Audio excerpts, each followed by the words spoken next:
तीन जगह का धन पचाना बड़ा कठिन काम है और उसका वजन बढ़ाना पड़ता है। तीन जगह का धन, पहला नानी का धन, दूसरा बेईमानी का धन और तीसरा जजमानी का धन। बड़ी कठिनाई से पचता है, धीरे धीरे पचाना पड़ता है। और इसको अगर पचाना है तो थोड़ा भजन का बल बढ़ाना पड़ेगा। कभी ये मत सोचना कि नाना नानी के घर पर गए तो इनकी पूरी प्रॉपर्टी हमको मिल जाए। वो मिल तो जाती है पर पचाना भारी पड़ जाता है। इसलिए प्रयास करना, भोलेनाथ जी से कहना हमें हमारे भाग्य का देना, हमें दूसरे के भाग्य का नहीं चाहिए।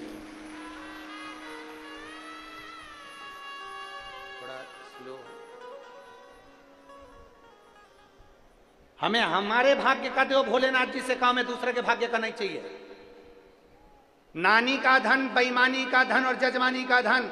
कोई ये सोच ले कि मैं जजमान के घर पर गया हूं और मुझे बहुत सारा धन मिल जाए। धन तो मिल जाएगा पर महाराज इतना याद रखना कि भजन के बल को बढ़ाना पड़ेगा, गायत्री को बढ़ाना पड़ेगा। जब हम गायत्री के जाप ज्यादा करेंगे, गायत्री का स्मरण करेंगे, जब हमारे भजन का बल बढ़ाएंगे, हमारे भगवान की भक्ति का बल बढ़ाएंगे, तब जजमान के घर का धन भी पच सकता है। जब हमारे भजन का बल बढ़ता है तब हम नानी के घर का धन भी पचा सकते हैं। तीन जगह का धन पचाना भारी पड़ जाता है, नानी के घर का, बेईमानी का और जजमानी।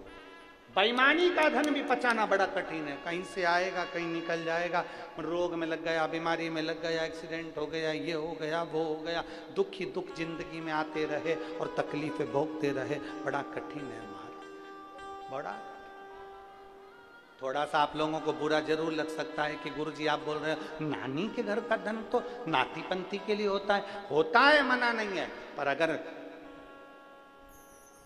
तुम लेकर आए हो, जिद कर कर, झगड़ कर, लड़कर तुम लेकर आ तो गए, परंतु इतना याद रखना कि उस धन का सदुपयोग करने के लिए थोड़ा सा धर्म भी करना, गौ माता की सेवा करना। नानी के यहाँ का धन आया है तो थोड़ा गौ माता की सेवा में लगाओ। नानी के घर का धन आया है तो कहीं ऐसा कार्य करना, कोई गरीब की लड़की हो, उसकी शादी नहीं हो रही हो, पैसा नहीं हो, तो उस गरीब के कन्यादान में भी लगाओ, गरीब के विवाह आदि।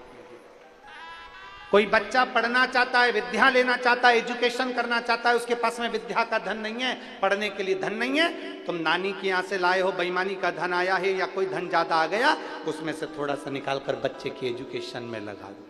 हम ये नहीं कहेंगे कि तुम कहीं ले जाकर इधर उधर, तुम तो उस बच्चे की एजुकेशन में लगाओ, पढ़ाओ, विद्याध्ययन कराओ, प्रयास करो। पचाना कठिन है, इसलिए अपने भजन के बल को बढ़ाइए।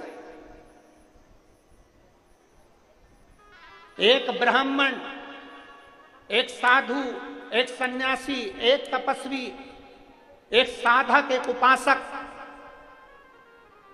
अगर किसी के घर का भोजन भी कर कर आते हैं तो उनको गायत्री का बल बढ़ाना पड़ता है। अगर भोजन कर कर आए हैं ना तो फिर उनको भगवान का भजन का बल बढ़ाना पड़ेगा, गायत्री बढ़ाना पड़ेगी, तब जाकर हम जिसके यहाँ का खा कर आए हैं उसका पच पाए।